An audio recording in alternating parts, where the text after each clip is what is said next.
Bien, vamos a saludar con nuestro segundo invitado, el doctor Boris Ávila Simpson, analista político, y vamos a conversar en los siguientes minutos. Póngalo en pantalla nuestro segundo invitado, doctor Boris Ávila, gracias por acompañarnos. Ahora sí lo veo en pantalla completa. Bienvenido. Muchísimas gracias, sí. Ahora sí ya estamos con todos los equipos completamente correctos y listo para lo que ustedes necesiten. Muchísimas gracias por la invitación. Gracias, doctor. Doctor, ¿cómo anda? Voy a entrar con lo que le preguntaba al economista Diego Borja también. Es importante tener varios criterios. Lo que estamos viendo de ayer, antes de ayer, lo que anunció el presidente de la República en una cadena nacional, diciéndole a los ecuatorianos, una vez que ha ordenado las finanzas públicas, las finanzas del Estado, no se va a cobrar 3 planillas de luz: diciembre, enero y febrero. Y antes había dicho que tampoco, que se va a condonar las deudas de las personas que tienen, las deudas de los quienes tienen con el Banco Nacional de Fomento hasta $5.000. ¿Esto no es una especie de campaña adelantada o está haciendo campaña con dinero del pueblo? Básicamente es lo que vivimos, es la mentalidad, esa mentalidad podrida, corrupta, del dueño de la hacienda, ¿ya? Entonces, ¿qué es lo que sucede? Te hacen hacer horas extras, te exprimen, te hacen quedarte 5 horas más, no te pagan nada, pero te compran una pizza, ¿ya? Entonces, y cuando tú más o menos dices, oye, pero ponte la camiseta, ¿entiendes? Pero el que está ganando, el que está lucrando, es el dueño del capital, es el dueño del circo, es el dueño de la bananera, es el dueño de este país, que es una simple hacienda bananera y nada más, ¿no? Y estas ofertas son electorales, o sea, a una campaña gigantesca ¿de qué? De que con el dinero del Estado o con la posibilidad de ejecutar decretos populistas, simplemente a la gente le tienen todavía y le siguen engañando, le tienen embobada, y el 52% de estúpidos que gobierna este país salen en las redes a mandar su diatriba estúpida de que qué grande mi presidente, o sea, qué maravilla, ¿no? Esto, para mí, después de tanto análisis, después de tanto leer, después de tanto ver, creo que algo nos han puesto en el agua. Y hay un 52% de estúpidos que se tragan esa agua y están como que embobados, como hipnotizados. Es una especie de síndrome de Estocolmo, ¿no? Este síndrome del florindismo. Que todo lo que, la destrucción sistemática, semanal del país, la destrucción, la desinstitucionalización del país, paulatinamente, consuetudinaria, realmente no le afecta al florindo, ¿ya? La respuesta del florindo estúpido es, pero descorreizamos el país, pero Glass está preso. Y te repiten prófugo con una ignorancia tan supina que eso es lo que les mantiene felices. No importa si el país se hunde. Para nada. Ya lo dijo el chulquero esperpento delincuente de Lazo en esa entrevista famosa que dijo: tenemos que descorreizar el país aunque nos cueste la economía. Y fíjese ahora, 7 años y medio después, el país destrozado. Y la gente aplaudió, mucha gente aplaudió eso, ¿no? Oh, bravo, pero por supuesto estaban los enanos del Ortiz, del Vera, del Palacios, todos estos lombrosianos que aplaudieron eso. Y más allá, solamente no fue una retórica, se lo hizo, se destruyó el país, se destruyó la seguridad, se destruyó la institucionalidad, se destruyó la endeble justicia que estaba tratando de armarse nuevamente, que ya estaba dando sus primeros pasos, con errores, por supuesto que sí, somos un país tercermundista, y en los países, las características de los países tercermundistas es que sus justicias son endebles, sus justicias son politizadas, sus justicias son herramientas políticas, cuando ya después de 10 años, de cambiar estructuralmente las bases para que se coseche una justicia que llegue a ser altamente calificada, Obviamente le tumbaron de nuevo, vino el Trujillato, que es el peor cáncer. Es el peor cáncer que ha tenido el país, superándole ya con creces al feriado bancario, superándole con creces ya la guerra con el Perú, superándole a muchísimas cosas. El Trujillato ha sido la piedra angular de la destrucción moral, primero, económica, segundo, y sociológica, tercero. Porque nosotros como sociedad nunca ha quedado desnudado que jamás vamos a poder entendernos, porque el complejo de inferioridad que tiene el florindo, que se refleja en su voto, queriendo parecer de otro nivel social, de otro estilo social o de otra clase social, eso es lo que nos lleva a tener estas porquerías y miserias de gobiernos. Doctor, volviendo al tema de la pregunta que le hice sobre esta condonación de deudas que ha hecho el gobierno y el no cobro de las facturas de luz de 3 meses, ¿esto no podría determinar que este gobierno esté cometiendo un peculado? Yo creo que tiene dos figuras ahí. Primero que todo, tiene una inflexión electoral, porque si esto se lee correctamente en qué tiempo se está enviando, ¿ya? Y estas promesas que son simplemente... El CNE o el Tribunal Contencioso Electoral no va a ver que hay una infracción. Usted sabe cómo está el Consejo Nacional Electoral, cooptado casi que por el gobierno. Completamente. Ya vimos lo que pasó, cómo se bajaron a los consejeros, cómo se bajaron a los miembros del consejo. O sea, esto ya es de frente. Mi estimado amigo, ya es de frente. O sea, aquí no guardan ni siquiera ya las formas, ¿no? Pero hay que informarle a la ciudadanía, hay que informarle a la persona de a pie, hay que informarle a la persona que le interesa tener una opinión política correcta en este país. Y no correcta porque concuerde con nosotros, correcta porque lo ha investigado, correcta porque lo ha leído, correcta porque ha sacado una opinión de eso, aunque sea contraria a la nuestra. Pero hay que informarle que estas son maniobras sucias, bajas, electoreras, porque se vienen unas elecciones.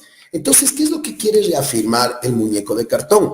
Ese voto duro que tiene todavía, que él cree que es de él, que no es así. Ese solamente es un voto duro anticorreísta, es un voto duro de odio, nada más, porque ni su mamá lo quiere. Entonces, ¿cuál es el tema? Que ese voto duro, que él se queda auspiciado, es un voto simplemente de enfermos anticorreístas. Y el anticorreísmo es un partido político en el Ecuador, no registrado, no en el CNE, pero sociológicamente es un partido político fundado y basado en el odio, ¿ya? Entonces, esto de aquí, el peculado habría que analizarlo jurídicamente, y en el tema jurídico, se lo dice un abogado ya de muchos años, el error que se suele cometer es decirlo de primerazo, ¿no es cierto? Hay que analizar, porque el peculado, cohecho, concusión y enriquecimiento ilícito son delitos que no prescriben y que tienen ciertas características que son muy puntuales. Por ejemplo, el peculado tiene que ser cometido por un funcionario público, es funcionario público, ¿no es cierto? Pero tiene que haber un beneficio para él o para terceros. Pero aquí el beneficio no sería económico, o sea, porque el perjuicio es para nosotros, ¿no es cierto? El perjuicio es para el Estado. Pero el beneficio viene a darse en un tema abstracto, que serían las elecciones. Correcto. Estamos dialogando con el doctor Boris Ávila Simpson. Doctor, pasamos a otro tema, lo que justamente ya en la parte final de la entrevista que yo le hacía al economista Diego Borja. Las declaraciones de Carlos Vera, usted ya las escuchó. Me imagino que ya las escuchó en las redes sociales, que dice que en la época del correísmo se bajó la educación particular del 40 al 15% con el fin de adoctrinar a la gente. ¿Qué le parece? Ok. Yo creo que de este 1.52 mental y físico podemos esperar cualquier cosa. O sea, la diarrea mental que expone diariamente, yo creo que es para un récord Guinness. Pasarán el tiempo y yo creo que él obtendrá un récord Guinness a lo que estamos hablando, a la coprofilia. Por supuesto que sí, en uno de los grandes amantes de la mierda. Pero espectacular.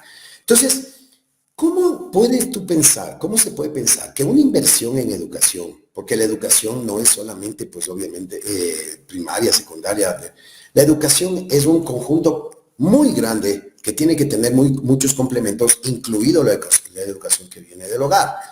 Entonces, si es que a nosotros nos están enseñando historia, que es el tema alfarista, que es el tema de las semidictaduras que tuvo el país, ¿eso para este imbécil es adoctrinar? O sea, enseñar historia, enseñar valores, ¿ya? Enseñar solidaridad, enseñar empatía. Está bien, o sea, si es que eso es adoctrinar, pues qué bueno que se estuvo adoctrinando.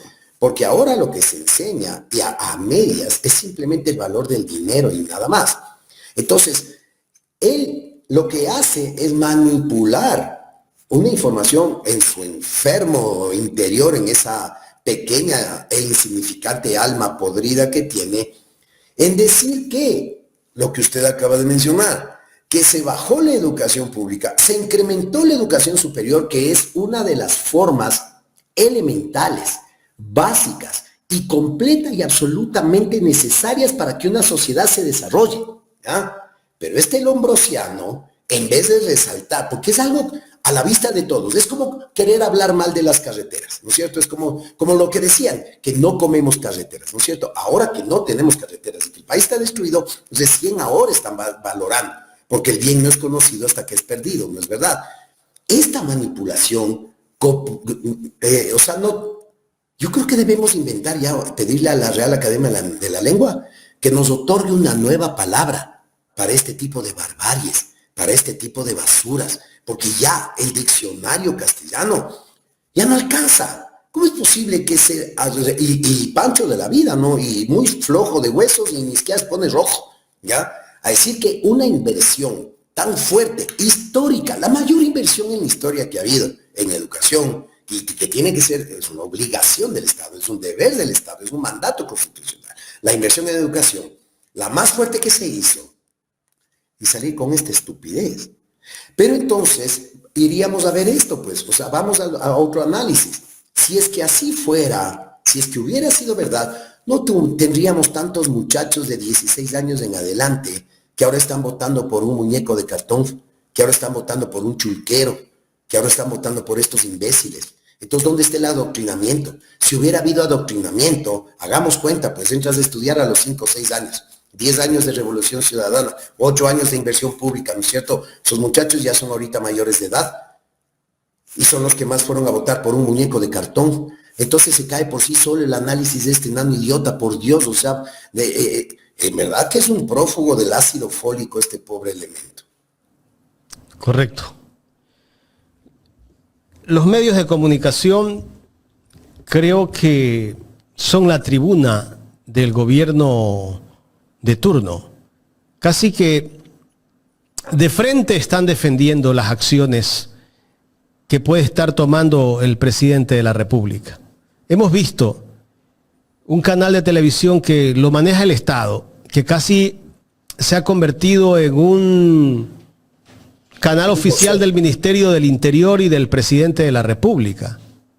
Lo utilizan para hacer campaña política y todos los días están haciendo campaña política desde esos medios. Y nadie dice nada. Nadie dice nada. Si nos ponemos a ver cuántos minutos sacan la imagen del presidente de la República, creo que en la semana debe estar saliendo no menos de 1 hora el presidente de la República. Y cuando hace sus cadenas que les transmiten, seguramente 2 horas. Así es. Yo quisiera traer a colación este análisis. La ley de comunicaciones era una de las leyes más importantes, una de las leyes más fuertes que buscaba el gobierno de la Revolución Ciudadana. Perdón, porque si alguien pudo identificar realmente la podredumbre, el alcance y el poder de la prensa corrupta, fue justamente el economista Rafael Correa. Yo recuerdo que en los albores de su campaña y de su vida pública, él ya se iba en contra de este tipo de medios de comunicación y este tipo de pseudo periodistas asalariados. Entonces era muy interesante ver este análisis y él sabía y él ofrecía y se trabajó mucho en esa ley de comunicación que sin ser perfecta, pero en algo frenaba todo este tipo de abusos, frenaba y ponía la cancha, equilibraba la cancha, porque acuérdese pues antes ya con un titular ya la prensa le condenaba y listo, y se les obligó incluso a que hagan rectificaciones en el mismo espacio, con el mismo tamaño y con la misma fuerza que habían cometido la calumnia, que habían cometido la mentira. Esto obviamente no les gustó, esto obviamente les lastimaba en lo más profundo, en el meollo de la podredumbre de estos medios de comunicación. Solo quiero hacerle un acuerdo. En la época más alta de la Revolución Ciudadana, que era cuando había toda la asamblea, tenía mayoría en la asamblea, tenía mayoría en el tribunal electoral, tenía pues de la judicatura, los miembros de la revolución era el doctor Yalg, etcétera, etcétera, con todo ese poder, ¿ya? Con todo ese poder, que era solamente alzar el teléfono y decir, me votan de esta manera, ¿no es cierto? Me manejan esto y se hace eso y listo. Por eso el país caminó, porque obviamente pues no había una posición enferma y la oposición era mínima, ¿ya? El correísmo destruyó a la principal fuerza en esa época, que eran estos pobres social cristianos, los acabó. Pero bueno, vamos a este análisis. ¿Qué es lo que sucede? Con todo ese poder, ¿sabe cuántos años se demoró la ley de comunicación en pasar? Casi 5 años. Casi 5 años. Solo ahí para que se den cuenta el gigantesco, oscuro, enorme poder que tiene la prensa corrupta. Porque ¿quiénes están atrás de los medios? ¿Usted? ¿Yo? ¿El de a pie? No. ¿Quiénes son los dueños? Son los Pérez, los Mantilla, los Acuavivas, son las grandes familias de este país. Son miembros de las 11 familias que son dueñas de esta ciudad. Entonces el poder es gigantesco y es la herramienta, es el brazo armado pseudo-intelectual de la oligarquía, porque están conscientes que es una de las formas, por no decir la forma más eficiente que tiene la derecha podrida, ellos sí en adoctrinar y en convencer al mediocre pensador ecuatoriano, porque le repiten todos los días, del Carchi al Macará, ¿no es verdad? Le repiten todos los días lo que ellos quieren que usted piense. Entonces, con cualquier conversación que usted tenga, con cualquier florindo promedio, ¿ya?, le van a dar un libreto como estudiado, le van a dar las respuestas, las 5 respuestas adoctrinadas, que son: se robaron 1.500 millones de la refinería para aplanar un terreno, la de cajón, eso, la de cajón. 70.000 millones. Se robaron 70.000 millones, esa es la tercera, ¿no? Se robaron 70.000 millones. Y cuando uno les dice... Conozco a uno que dice que se robaron 300.000 millones. Ya, okay. Un tipo profesional, ¿eh? Y es periodista. Ya, solo mire este análisis, que no es análisis, es una verdad, es un hecho fáctico. Nuestro circulante en todo el país de dólares son 34.000 millones. O sea, todavía le debemos, pues, lo que se han robado. O sea, tenemos que ir a pagarles 35.000 millones porque faltan para los 70.000 que se han robado. O sea, técnicamente eso es insostenible. Esa es la tercera. La segunda es que le dijo gordito horroroso. ¿Ya? Esa es la que... Entonces es un adoctrinamiento satánico, inmundo, podrido. Y usted no les puede sacar de ese error, porque el ignorante se aferra a estos postulados que los da por hechos y nunca va a aceptar que esté equivocado, porque obviamente el ego y la vergüenza de ser un idiota ignorante puede más. Esa es la realidad. Entonces eso nunca va a cambiar. El adoctrinamiento viene realmente de Coarriza, de Narcoamazonas, de TC. De ahí viene el verdadero adoctrinamiento. Porque estas personas nunca han leído nada, nunca han revisado un proceso, nunca se han interesado en leer la contraparte. No, o sea, ellos dan por hecho, ¿ya? Todas las mentiras dan por hecho el influjo psíquico, cuando es una de las más grandes barbaries jurídicas que ha cometido.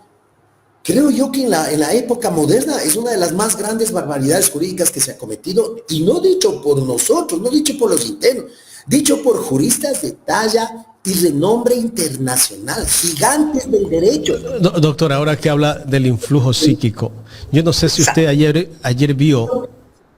Pero el florindo común lo repite como un tema técnico para creerse o querer ser concebido como alguien intelectual, cuando lo que es en verdad es un imbécil.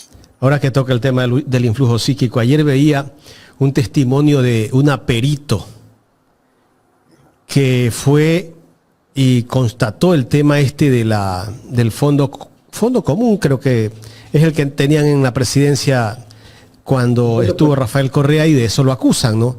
Que había recibido dinero de sobornos. Pero la perito dice que en ningún momento se pudo constatar que había algo pecaminoso dentro de esa caja común, pero sin embargo la fiscal acusó que había una trama de corrupción y que ese fondo recibía dinero de la corrupción de los contratos públicos. Todas estas cosas como que se les están desmoronando, ¿no? Mi estimado amigo, yo solamente quiero hacerle una reflexión a usted y a las personas que nos escuchan. El juez que firmó la sentencia, a ver, no estamos hablando de la secretaria, de la amanuense, no. Estamos hablando del juez que puso su firma en esa malograda sentencia, ¿no es cierto? O sea, estamos hablando del tope, del bacán, del non plus ultra. Él sale a decir, me arrepiento. ¿Cómo me arrepiento el día de hoy? Porque él sabe que está pagando el karma, ¿no? De haber firmado una sentencia mentirosa, una sentencia que no tenía fundamento jurídico, una sentencia que por presiones me dejé llevar. ¿Quieren más? ¿Qué quieren que ya baje? Dios mismo, Jesús en persona a decirles, ya no hay a dónde más. La prueba es tan grande, la evidencia es tan grande de todo lo que se ha cometido entre gallos y medianoches, el lawfare, la persecución política, la destrucción sistemática del país, ya no hay a dónde. Les matan todos los días, mi amigo. Doctor, sí. ¿Y estos jueces y la fiscal podrá dormir tranquila con todo lo que han hecho, sabiendo que ahí no había delito? Yo creo que sí, porque para no dormir uno necesita tener conciencia, mi estimado amigo, ¿no es cierto? Cuando yo tengo algún inconveniente, como todo ser humano, en mi profesión o algo, no puedo dormir, porque lastimosamente tengo conciencia, ¿no es cierto? Y usted tampoco debe poder dormir porque tiene conciencia. No, yo creo que duerme plácidamente unas 8 o 10 horas, sin ningún problema, porque ya le digo, se necesita conciencia. Porque cuando uno comete un error en la vida, porque no somos santos, en algún momento cometemos un error, andamos con eso en la cabeza, ¿no? Todo el tiempo. Sí, ¿no? Y por último, después tomas la decisión, si le faltaste a alguien, vas y le pides disculpas. Por supuesto que sí, pero vuelvo y repito, las personas que tenemos conciencia, pero yo después de ver, todo es que no es una sola cosa, pues. O sea, vaya a ver todo el tema de los chats, todo el tema de lo que le sacan, le muestran los chats de los compadrazgos, lo de Guillermo Lazo, todos los casos. Ya creo que ese tema de la conciencia quedó para un análisis antropológico, porque no existe, ¿no? Esta es la situación, esta es la realidad, y lo peor de todo, o sea, lo más grave, como yo dije en una entrevista, y tuve muchos comentarios en esa entrevista, yo ya no voy en contra de esta gentuza, del cartón y de todos ellos, porque ellos no tienen la culpa al final de cuentas. Quien les pone ahí es el pueblo ecuatoriano, pues. Los que les dan el voto son los florindos, pues. Entonces, ¿quiénes tienen la responsabilidad? Ya dice el dicho, que es hasta medio grosero, pero es cierto, no es culpa del indio, es el que le hace compadre, pues, ¿no es cierto? Entonces, ellos se postulan, mienten, pero de frente. Pero ¿quiénes son los culpables de creerles? Después de haber vivido la debacle bárbara de Guillermo Lazo, que no viene de ahora, desde hace 20 años, el feriado bancario, que ya sabíamos quién era, ya sabíamos que era la fuerza de la derecha podrida que quería retomar el poder que habían perdido por los 10 años de la Revolución Ciudadana, y se votó por él. Fracasa estrepitosamente, fracasa con un éxito total, ante propios y extraños, ante el mundo entero. Se va diciendo que es el mejor presidente del mundo. y volvemos a elegir a la misma porquería, solamente que 40 años más joven. O sea, por favor, ¿quién tiene la culpa? ¿A quién hay que reclamarle? Doctor Ávila, muy buenos días. Agradecerle a los seguidores que están conectados y no se olvide de poner su like. Carla Aro le saluda. Hablemos un poco de la visión que hay para las próximas elecciones. Ya en estos momentos tenemos 16 candidatos y la pregunta que les hago a todos los invitados y quienes analizan la coyuntura política del Ecuador, 16 candidatos, ¿es democracia o no es democracia? Lo que pasa es que nosotros tenemos un concepto muy etéreo de lo que es democracia. O sea, nosotros pensamos en una democracia, la concebimos como que se puede hacer cualquier cosa y como que cualquiera tiene todos los derechos. Nuestra democracia o la democracia en sí realmente es el mejor invento de los peores inventos. O sea, es una circunstancia que se comprueba diariamente que el tipo de democracia que nosotros llevamos, el tipo de democracia que el tercer mundo la maneja, solamente sirve para los grupos de poder, nada más. Le pongo un ejemplo. Cuando gana la derecha las elecciones, ¿qué es lo que se dice? ¿Qué es lo que queda? Jornada espectacular, jornada ejemplar. Y cuando pierden las elecciones, fraude, ¿no es cierto? Entonces la democracia solamente sirve y es una herramienta técnicamente diseñada para que los grupos de poder se perennicen en el poder, valga la redundancia. Entonces 16 candidatos viene a ser exactamente, o sea, en un país de 16, 18 millones de habitantes, 16 candidatos, ¿a qué es a lo que nos aboca? ¿Qué dice la Constitución? Que todo el mundo tiene derecho de elegir y ser elegido, ¿no es cierto? ¿Qué es lo que dice la norma y la ley? Que las personas tienen que ser representadas por un partido político. Entonces, ¿a dónde hay que ir? Tiene que haber una nueva concepción de lo que en verdad es un partido político. Porque los partidos políticos no son partidos políticos, son máquinas electoreras diseñadas oportunamente para cumplir estos requisitos y poder inscribir al muñeco de turno, porque eso es lo que son la gran mayoría de candidatos, ¿no? Los muñecos de turno, las marionetas de turno. Entonces, para mi forma de ver, en una que nosotros llamamos democracia, para mí no es democracia, para mí esto es un error lo que estamos viviendo, que tenga 16 candidatos, de los cuales yo les hago una pregunta al común de los mortales. ¿Pueden reconocer a más de 4 vicepresidentes? O sea, el que puede reconocer a 4, o sea, le aplaudo. Porque es impresionante, o sea, personas que no tienen la menor trayectoria, porque la trayectoria debería ser servicio social, servicio público, impecable transparencia profesional, eso debe ser. ¿Conocemos a más de 4? Y siendo generoso, que el máximo me van a poder nombrar 3, y porque son súper conocidos, ¿no es cierto? Entonces, por favor, pensemos en eso. Y sobre eso vamos a votar. Personas que no van a llegar ni al 0.0008%. Candidatos que si es que sacan más de dos votos es porque tienen amante. Entonces, ¿en dónde se encuentra la verdadera esencia de escoger? No es llenar en cantidad, ¿no es cierto? Debería ser un sistema diseñado para que quien logre llegar a ser candidato haya pasado por unos filtros sociales, no económicos, no porque es millonario como es la costumbre ahora, no es millonario y ya puede ser candidato, no, es millonario y el florindo porque tiene el poder económico para hacerlo, entonces cualquiera quiere ir y comprar un partido político y bueno, yo soy el candidato y eso es lo que hemos visto y lo vemos ahora más porque incluso, doctor, perdón que lo interrumpa y traiga a colación esto un poco para que me dé esa visión un poco más amplia, vemos que también la derecha ha puesto a varios personajes en el tablero. Por supuesto que sí. ¿Por qué? Porque todo esto es una estrategia, ¿ya? Es una estrategia. ¿Quién le quita votos a la derecha? Le quitan varios pero no son votos muy significativos, ¿ya? Pero ¿qué es lo que va a suceder? Que no se define en primera vuelta, se define en segunda vuelta. Y tienen la herramienta más poderosa que cualquier tema, cualquier situación, circunstancia de elecciones tiene, que es el odio. Lo que les une es el odio. Entonces, en la segunda vuelta, la pseudo llamada derecha, porque lo que son es un montón de imbéciles y nada más, anticorreístas, porque ese sí es el partido político más fuerte del país, el segundo es el anticorreísmo, ¿no?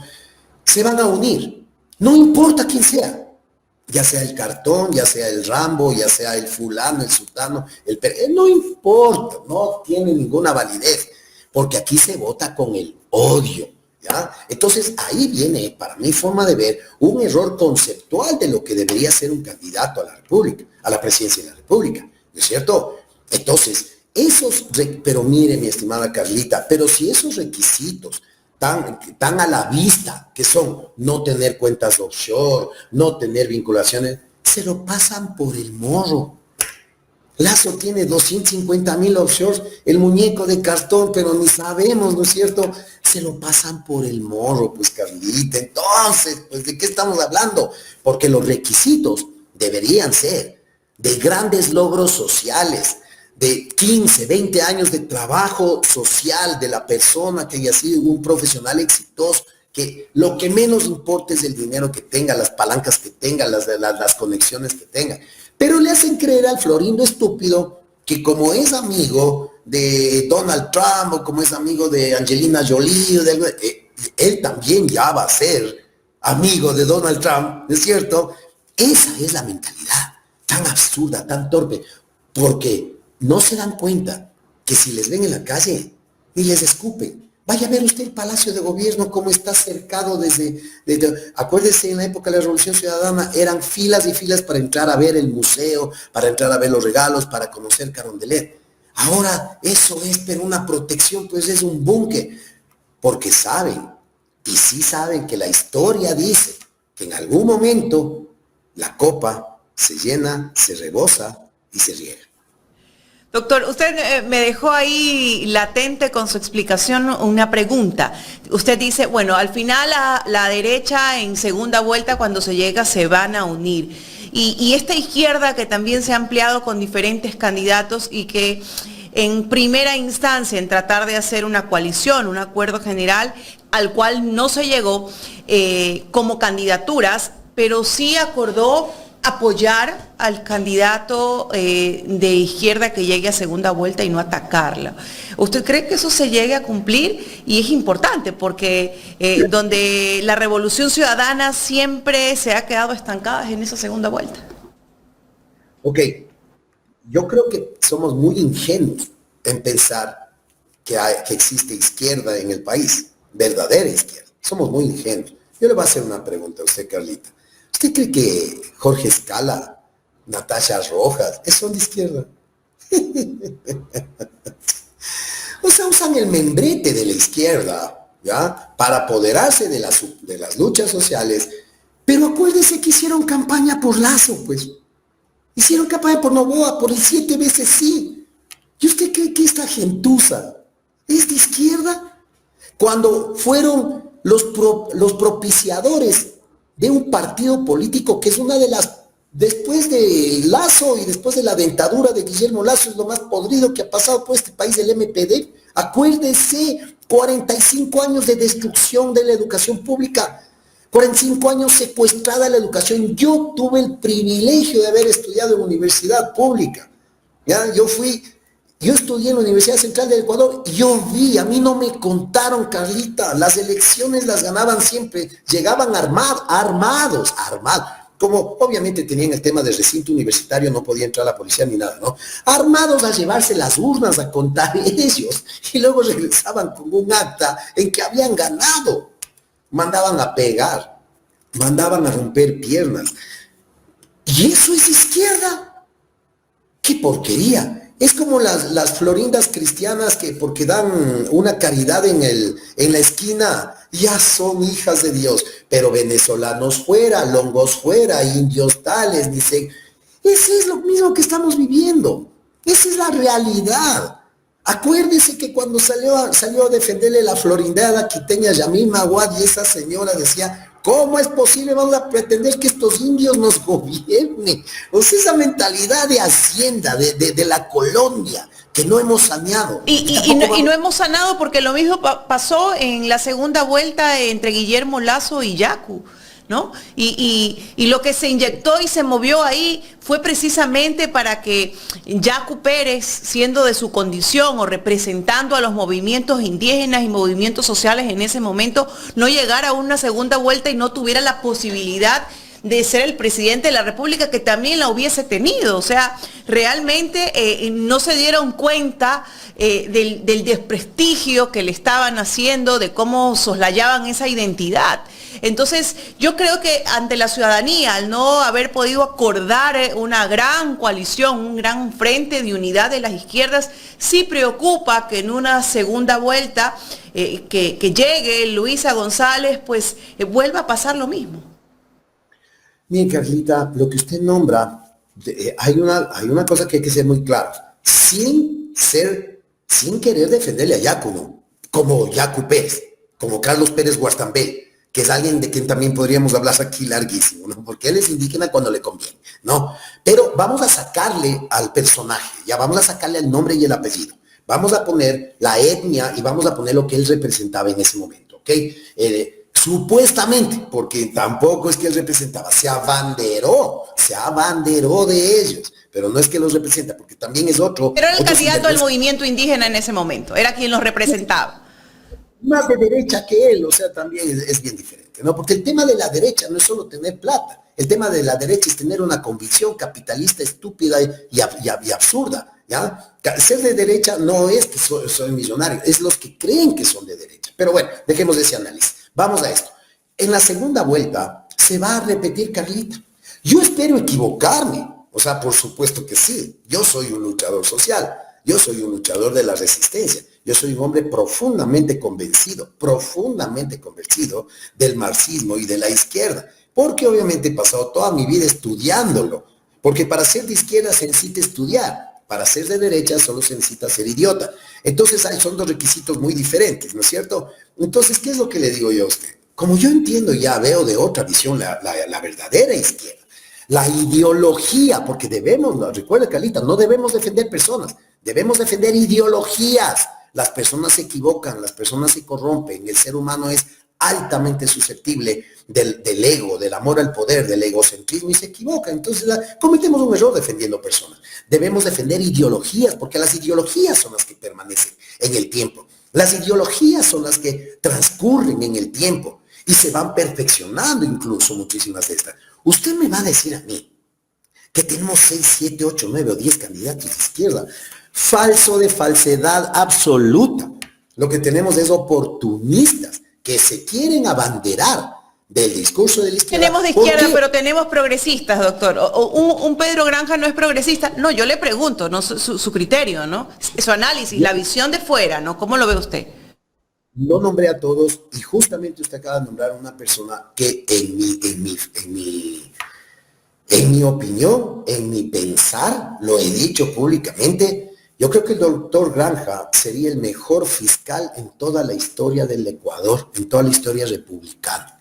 Yo siempre he dicho que un abogado no debe ser presidente de la República, un economista debe ser presidente de la República, ¿ya? Un abogado tiene su área, y le digo como abogado, tiene su área, ¿que dónde es? Las leyes, el Congreso, la Asamblea, la Fiscalía, ese es el área. Yo creo que con los estudios que tiene el doctor Granja, criminalística, mafias internacionales en Italia y todo esto, Dios mío, ese sí sería un fiscal, y es un hombre probo, pues, de lo que se conoce. A él no se le conoce ningún tipo de escándalos, ni negociados, ni nada. Es un hombre de pueblo, que camina con el pueblo, que hace las ollas populares. Pero también veo que tiene un problema de hígado. Y eso también es complejo, ¿no? Así, los que tenemos problema de hígado, reconocemos también a los otros que tienen problemas de hígado. Los abogados tienen problemas de hígado, parece, entonces. Los que reconocemos, jamás seremos candidatos, jamás estaremos en la función pública, porque es querer ir a sacar el chanchito de la poza sin ensuciarse. Y eso no hay como, mi estimada Carlita. Y un Leonidas Issa, por ejemplo. Gran hombre, gran dirigente social, un hombre enorme, pero solamente si es que él llega a entender que él ya no representa a una etnia, que él ya no representa a solo un grupo, y que se le está llamando para que represente a un país, incluido a los florinos cojudos. Ese día el ingeniero Issa la visión que él tenga ya de país, no de agenda particular, ¿ya? Y que él crezca como estadista y que ya vea el Ecuador como un país, no solamente quedarse en los grupos que él representa muy legítimamente, por supuesto que sí, con toda la justicia del mundo. Yo creo que el ingeniero dice es un recontrame, y él sí, porque yo sí le dije, no todos, no, él sí, para mi forma de ver, representa a una visión de la izquierda, y una visión que tiene que ser aceptada, porque viene de los movimientos más explotados, más abusados y más odiados en este país, siendo que son los dueños de este país. Así es. Doctor, usted es abogado y conocedor del derecho. ¿Hay en estos momentos en el gobierno de Daniel Noboa violencia política de género? ¿Usted lo ve así? Y lo hablo por el tema pues de la vicepresidenta Verónica Abad. Cuando hablamos de violencia política de género, usted me corrige por supuesto si estoy en el error o equivocada, hablamos de violencia política en función del género mujer, femenina. No sé, pues si la vicepresidenta tuviera el género masculino o no hubiese cambiado la normativa electoral, pasará lo mismo. Pero en todo caso, ¿existe violencia política de género? ¿Cómo lo ve usted desde ese punto de vista? Porque bueno, pues ahora se volvió muy de moda, ¿no? Las demandas por esta causa. Carlita, yo lo que creo es que existe violencia política, que coincidencialmente, ¿ya? Y mayoritariamente recae sobre las mujeres. Creo yo que es solamente una coincidencia, porque yo no creo que el cartón quiera ser violento solo con las mujeres. Él quiere ser violento con todo el mundo, con todos los que le dicen que no. Ya dijo él, tendrán cuidado que mal enemigo soy, ¿no? La gente que me conoce sabe que... O sea, imagínense en el estadista, ¿no? Un estadista. O sea, imagínense en la grandeza espiritual de este caballero. Imagínense en esa capacidad histriónica, espiritual y maravillosa de venir a decir, no me jodan, porque van a ver lo desgraciado que soy, traducido a las palabras que en verdad quiso decir. Eso es violencia, eso es una amenaza, ¿no es cierto? Porque no es una amenaza por decir, van a ver los grupos, los GDO, van a ver lo que les hago. Estaría bien, porque él es el representante de la sociedad, ¿no es cierto? Pero él está amenazando a los que no piensan como él. Decir, ella solita se va a terminar yendo, ¿no? Entonces ya te está incitando a algo. El que diga que ella solita se va a terminar yendo, él lo dijo en una entrevista, que ella solita se iba a ir. Se fue el audio. ¿Ahí? No le escucha. ¿Me escucha? No le escucha. No le escucha. No, es cuando creo que estamos los tres. Ya está. Ya tengo audio. Ya les escucho perfectamente. Le decía yo que sin duda alguna él se vio develado cuando le decía en una entrevista hacia la vicepresidenta, ella solita se va a terminar yendo. Esa es una insinuación que te dice, tengo los argumentos o las armas para hacerte renunciar. Ya, pero mire, mi querida Carlita, esa es la típica posición arcaica, capitalista del dueño de Hacienda, que no le puede votar al empleado porque le va a costar una liquidación gigantesca, ¿no es cierto? Que no le puede votar porque tiene 20 años de trabajo, ¿no es cierto? Y le va a costar. Pero le empieza a serruchar el piso, le empieza a hacer horrores, ¿y qué es lo que dice ahí? Él solito se va a acabar yendo. Esa es la mentalidad, Carlita, esa es la mentalidad de lo que nos gobierna. Esa es la mentalidad podrida y corrupta del capitalismo salvaje, que es el que estas personas conocieron, y no se le puede culpar, pues este nació en cuna de oro capitalista. Él no entiende de una lucha social, él no entiende de una empatía social, él no entiende de los logros que deben darse para tener una sociedad más equitativa, más justa, no, él entiende de que si a mí me joden van a ver, ¿ya? Y van a ver cómo les hago la vida imposible para que solita se acabe yendo. Pero Carlita, con esto termino el análisis de la vicepresidenta. Yo conozco muy de cerca, ¿ya? El proceso que le abrieron jurídicamente a la vicepresidenta. Y obviamente yo no soy quien para decir si es culpable o si es inocente, pero conozco el proceso y he visto las pruebas y las evidencias. Entonces yo tampoco me puedo poner en el plan, y nunca lo haría, de defender a una persona solamente por su género. O sea, yo no puedo decir que defendámosla porque es mujer. No, si es mujer y si es culpable, y si es mujer y ha dado que hacer, y si es mujer y se ha equivocado, obviamente tiene que ser tratada delante de la justicia como cualquier persona, aparte de su género, aparte de quien sea, Carlito. Entonces, tampoco se puede escudar la vicepresidenta simplemente en que porque soy mujer. ¿Que hay un causal? Sí. ¿Que hay violencia de género? Sí, estoy completamente de acuerdo. Pero no se puede excusar y llevar la discusión solamente a eso, porque se estaría usando la ley de la equidad de género en beneficio, ¿ya? En beneficio de algo que no debería ser beneficiado. Porque yo, porque sea mujer, no significa que tengo más prebendas para cometer errores, para cometer delitos. No, de ninguna manera. O sea, eso no se debe entender así, ¿ya? La violencia de género debe ser tratada exclusivamente de la forma técnica, jurídica, de los requisitos que se deben reunir para saber que exclusivamente es porque soy mujer. Es como, por ejemplo, cuando existe el abuso, el acoso laboral. Ya el acoso laboral del jefe a la empleada que es guapa y que quiere tener relaciones con... Obviamente es justamente por el género, básicamente, porque si fuera hombre no va a querer estar atrás, pues, ¿no es cierto? Pero porque es mujer quiere estar ahí. Ahí se configura, para darles un ejemplo, ¿no? Ahí se configura realmente lo que vendría a ser una violencia de género. Pero en este caso, habiendo ciertos matices de eso, tampoco nosotros nos podemos poner del lado de una persona que ha sido desde la campaña, terriblemente negativa. O acordémonos los postulados de la vicepresidenta, pues, que decía que ¿cómo es posible la educación gratuita? ¿Qué estamos pensando? La salud gratuita. Acuérdense de todos esos postulados. No le santifiquemos solo ahora y no cometamos el error político de decir la enemiga de mi enemigo es mi amiga. No, eso no es un postulado correcto en política. Porque nosotros no debemos tener enemigos ni rivalidades por el tema ni de género ni de política. Nosotros lo que tenemos que tener es adversarios intelectuales. Esa es la forma correcta de hacer política. Doctor, queremos agradecerle por su tiempo en esta mañana para conversar con nosotros aquí en Ecuador en Directo. Yo a ustedes les quedo muy agradecido. Siempre es un espacio que disfruto mucho. Siempre es un espacio al que siempre voy a estar dispuesto. Muchísimas gracias y que tengan un lindo día. Gracias al doctor Boris Ávila Simpson conversando con nosotros aquí en Ecuador en Directo.